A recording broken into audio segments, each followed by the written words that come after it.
atmosphère bien étrange pour une journée très exclusive, puisque chacun sait qu'aujourd'hui, ce curieux engin, fils de monospace et de camion, va célébrer à la fois son baptême et en même temps accomplir son tour d'adieu.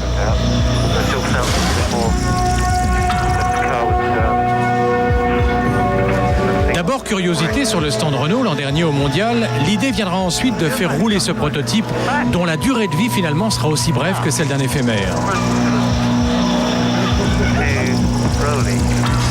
Christian Conzen, Bernard Dudot, Gérard Ducarouge, Renault Sport, Williams, Matra, auxquels vont se joindre les pilotes Éric Bernard et Alain Prost, se lancent ainsi dans la mise au point en quelques mois de ce monospace diabolique, puisqu'il est le seul à avoir un cœur qui bat à plus de 800 chevaux, un moteur de Formule 1.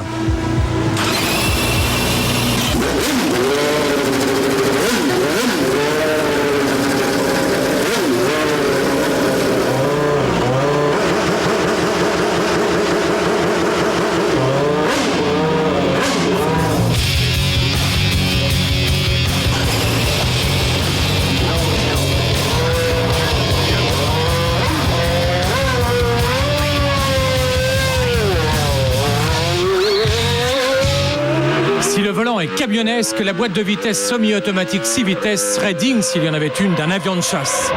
Au freinage, sous l'effet des énormes disques carbone, l'espace F1 est presque scotché sur place. 80 mètres seulement pour dégringoler de 300 à 70 km/h. Passé la chicane improvisée, la courbe de Signes vous saute au pare-brise. Les F1 la prenaient quasiment à fond. Mais là, il faut toute la science d'un Prost pour faire passer l'espace sur ces 4 roues. En fait, le centre de gravité est tellement haut perché, les roues de 18 pouces tellement rivées au bitume, qu'on sent que dans les mêmes circonstances, pauvre conducteur, on serait sur 2 roues, voire carrément sur le toit.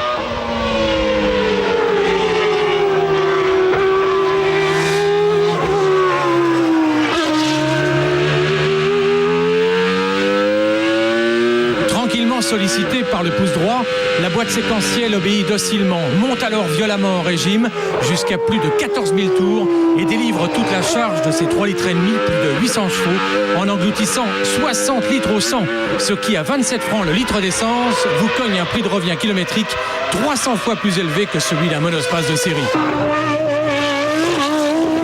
Mais ce jour est tellement exceptionnel qu'on va pas perdre son temps à étaler des trucs aussi mesquins et seul compte le chant du 10 cylindres dans la ligne droite du Mistral.